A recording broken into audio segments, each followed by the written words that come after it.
राधे राधे। मैं अभिषेक भटनागर अपने channel God is mind पर आप लोगों का एक बार फिर से स्वागत करता हूं। आज हम श्रीमद् भागवत के 8वें स्कंद के 11वें अध्याय के बारे में पढ़ेंगे, जिसमें कि किस तरीके से देवताओं ने समुद्र मंथन करा और उसके बाद में देवताओं और दानवों के अंदर एक अच्छा बड़ा संग्राम होता है। और आज हमें पता चलेगा कि देवताओं की विजय किस तरह होती है।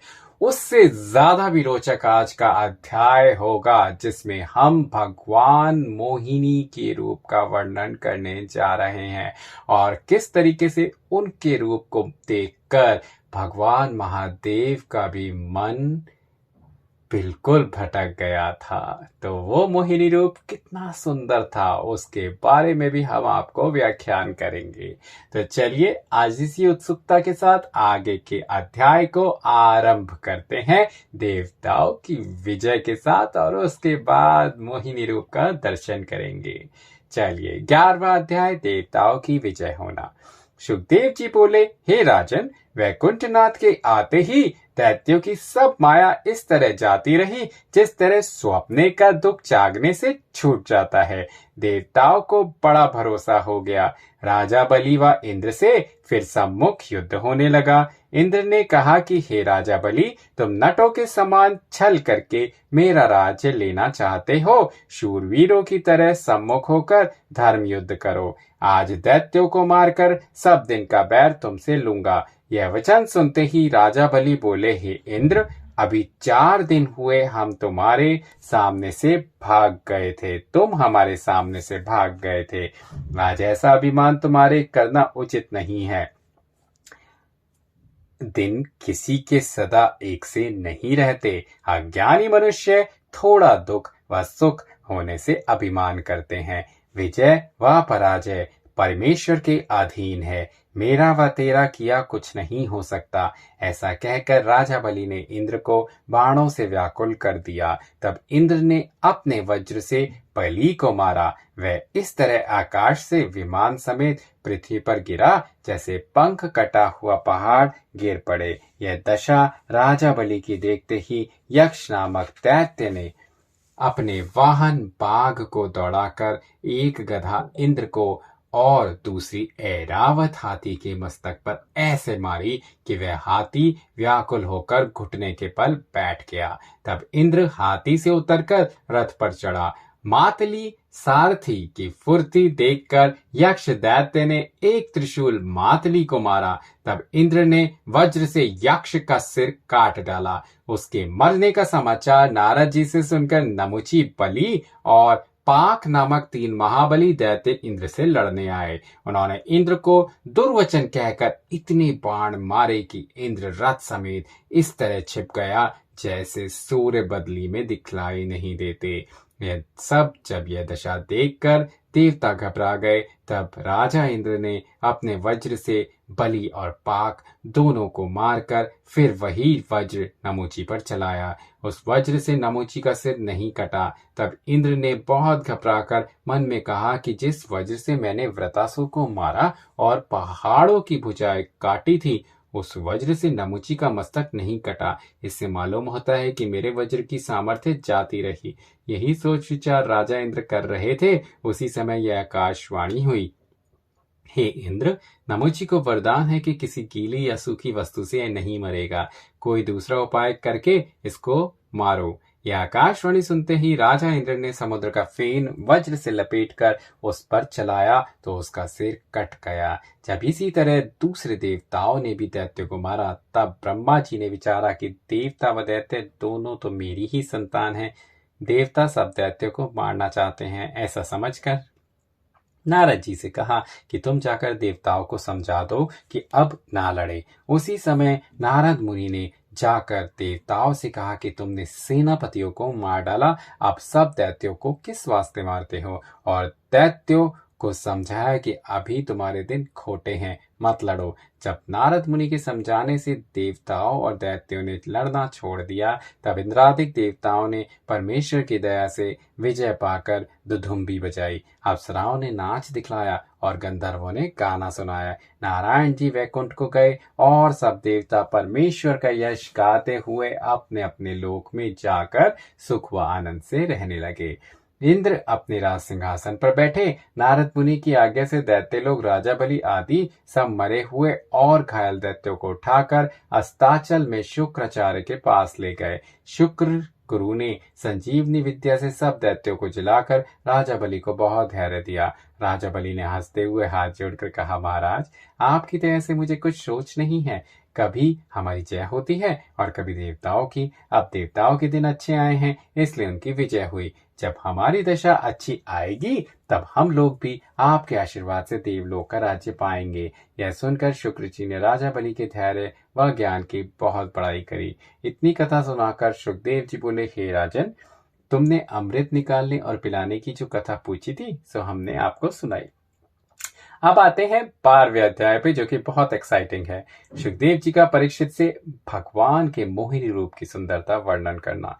इतनी कथा सुनकर परीक्षित जी ने पूछा, हे सुखदेव स्वामी, मोहिनी रूप कैसा सुंदर था जिसे देखकर सब दैत्य व दैत्य ऐसे मोहित हो गए कि दैत्यों को अमृत पूना ही भूल गया। सुखदेव जी ने कहा, हे राजन, हम उस रूप का वर्णन तुमसे कहाँ तक करें।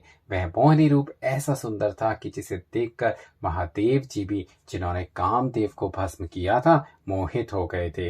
देवता, दैत्य और मनुष्य आदिकों की तो कौन ही गिनती है जो अपने को संभाल सके। यह कथा इस तरह है कि एक दिन पार्वती जी ने शिव शंकर भोलानाथ से कहा कि विष्णु भगवान ने जिस स्त्री रूप से दैत्यों को मोहित किया था, उस रूप को मैं देखना चाहती हूँ।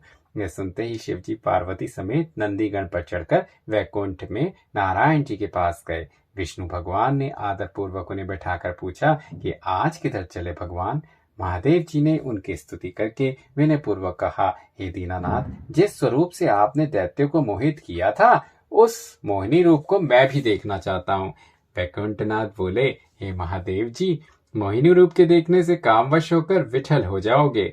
शिव शंकर ने उत्तर दिया कि दैत्य लोग अपने मन और इंद्रियों के अधीन रहकर कामदेव के वश हो रहे थे, इसी वास्ते उनकी वह दशा हुई, और मैं अपनी इंद्रियों को वश में रखता हूँ, इसलिए मोहिनी रूप देखकर उस पर मोहित नहीं होऊंगा।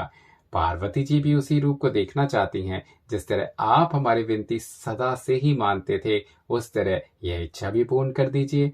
यह सुनकर ज्योति स्वरूप बोले, हे भोलानाथ, तुम हमारे निर्गुण रूप के चाहने वाले हो, जो घटने बढ़ने खाने पहनने से रहित है, किसी को दिखलाई नहीं देता है, सो तुम उसी रूप को देखा करो। मेरा सगुण रूप उसे देखना उचित है जिससे निर्गुण रूप देखने का ज्ञान ना हो, जिसमें सगुण रूप देखकर निर्गुण रूप से प्रीति उत्पन्न करे। और जो अज्ञानी मेरे निर्गुण रूप को नहीं देख सकता, उसे मैं अपने सगुण रूप का दर्शन देकर ज्ञानी बनाता हूँ कि वह थोड़ा सा प्रेम करने से अपना मनोरथ पाए। जब यह सब बात सुनते ही शिवजी ने मोहिनी रूप देखने के लिए हठ किया, तब वैकुंठनाथ हंसकर बोले कि आप और पार्वती जी दोनों ऊंट में जाकर बैठिए, हम तुमको मोहिनी रूप दिखलाएंगे, पर सावधान रहना भगवान। यह कहकर नारायण जी वहां से अंतर्ध्यान हो गए। जब महादेव जी व पार्वती जी आड़ में जाकर बैठे, तब श्याम सुंदर की इच्छा से उस जगह एक अच्छा बाघ, कुंड, बावली और अनेक रंग के पक्षी प्रकट हो गए। उस समय शिव जी और पार्वती जी बड़ी अभिलाषा से चारों ओर देखकर आपस में कहते थे कि देखना चाहिए कि वह रूप किधर से प्रकट होता है। पार्वती जी अपनी सुंदरता के सामने दूसरी स्त्री को तुच्छ समझती थी, इसलिए वह मोहिनी रूप देखने के लिए अति चाह रखकर यह विचारती थी कि देखूं वह रूप मुझसे अच्छा है या नहीं।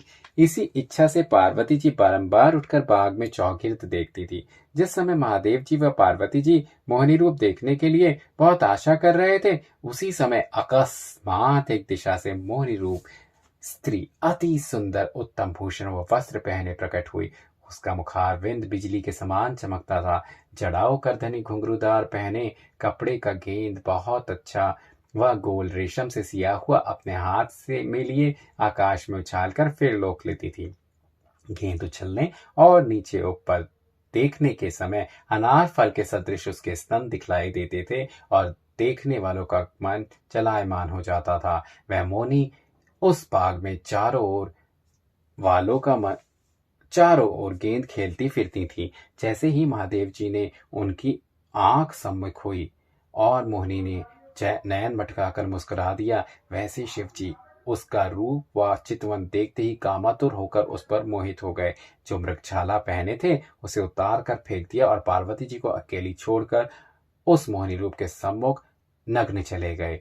वह रूपवती महादेव जी पर कुछ स्नेह न रखकर आगे को चली। तब शिव शंकर महादेव जी उस मोहिनी रूप के पीछे इस तरह विठल होकर दौड़े जिस तरह सांड गाय के पीछे दौड़ता है। कामदेव ने अवसर पाकर शिव जी से बदला लिया। जब महादेव जी मोहिनी रूप के निकट पहुंचे और उसने घूंघट काढ़कर अपना मुंह छुपा लिया, तब भोलानाथ जी अति व्याकुल होकर मन में कहने लगे कि मुझसे बड़ी भूल हुई जो इसके निकट आया। इसका मुखारविंद देखने से भी विमुख रहा। पार्वती जी ने भी वहां जाकर उस स्त्री की सुंदरता देखी तो अपने रूप को उसके सामने 1000 भाग में 1 भाग के तुल्य भी नहीं पाया।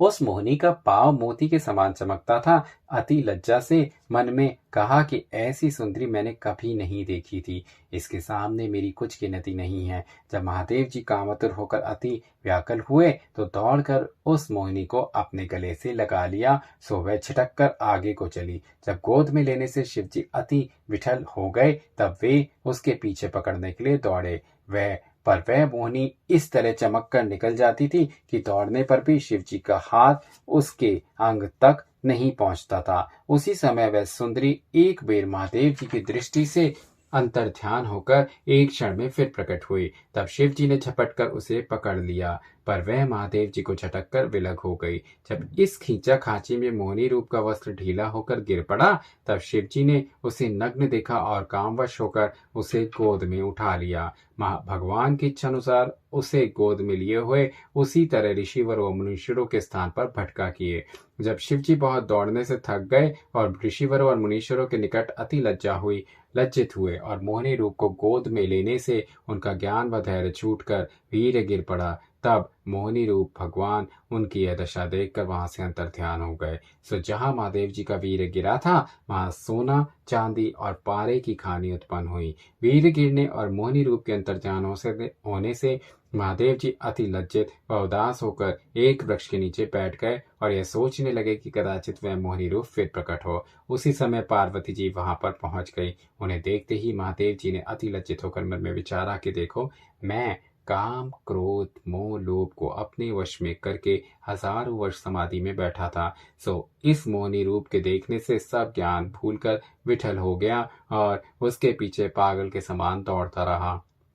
अपना धैर्य व बड़ाई छोड़कर मुनियों व ऋषिवरों के निकट अपना उपहास कराया। इससे मुझे मालूम होता है कि मैंने कामदेव को अपने वश में कहकर नारायण जी से मोहिनी रूप देखने का हठ किया था। इसी वास्ते गर्भ प्रहारी भगवान ने ज्ञान हर कर मेरी यह दशा की। संसार में जो लोग अपने ज्ञान का गर्व करते हैं उनको मूर्ख समझना चाहिए। परमेश्वर की माया ऐसी प्रबल है कि जिससे कोई नहीं छूट सकता। ऐसा विचार कर महादेव जी अति चिंता करने लगे। जब परमेश्वर ने देखा कि भोलानाथ ऐसे परम भक्त अति लज्जित होकर उसी सोच में अपना तनु छोड़ना चाहते हैं, तब विष्णु भगवान चतुर्भुजी स्वरूप से शिव जी के पास आकर प्रकट हुए और उनका हाथ पकड़कर आदर पूर्वक बोले, हे सदाशिव, हे भोलेनाथ, तुमको चिंता मत करो। यह मोहिनी रूप देखने से योगी व मुनि आदि किसी का ज्ञान ठिकाने नहीं रहता। माया रूपी स्त्री की चाह से बड़े बड़े ऋषिवर, महात्मा और संसारी जीव अपना धर्म कर्म छोड़ देते हैं। इस माया रूपी समुद्र में चैतन्य रूप कौन नहीं डूबा। इस सागर से कोई बाहर नहीं निकल सकता। बहुत से देवता, दैत्य, मनुष्य, ज्ञानी लोग महादेव कामदेव के मद में नष्ट होकर काम रूपी शत्रु से हार मान गए हैं। इसलिए स्त्री रूपी माया को अति प्रबल समझना चाहिए। पर तुमको मेरी माया नहीं व्यापेगी क्योंकि तुम सदा मेरी चर्चा व ध्यान में रहते हो। कदाचित तुम कहो कि इस समय मोहिनी रूप माया क्यों मेरे ऊपर व्यापी। उसका कारण यह है कि तुमने मेरे निर्गुण रूप का ध्यान छोड़कर अपने को हमसे विलग समझा और मेरी माया का कौतुक देखना चाहा, इसलिए तुम्हारी यह गति हुई। अब तुम धैर्य रखो, फिर मेरी माया तुमको नहीं व्यापेगी। जब नारायण जी ने इस तरह शिव जी को बोध किया, तब वे धैर्य धरकर वैकुंठनाथ को दंडवत करके विदा हुए और कैलाश पर्वत पर जाकर पार्वती जी से बोले, आपने नारायण जी की माया का चरित्र देखा। मैं इन्हीं ज्योति स्वरूप का ध्यान, जो मेरे ईष्ट देव है, आठों पहर करता हूँ। इतनी कथा सुनाकर सुखदेव जी बोले कि हे राजन, जो मनुष्य समुद्र मंथन की कथा सुनकर कोई उद्यम का आरंभ करे, तो उसे व्यापार में उसका मनोरथ पूर्ण होता है। तो यहाँ समाप्त होता है हमारा आज का अध्याय, और मैं आशा करता हूँ कि आपको मोहिनी रूप भगवान की माया बहुत अच्छी लगी होगी। तो चलिए करते हैं आज के दिन की शुरुआत एक बार फिर राधे राधे के नाम के साथ।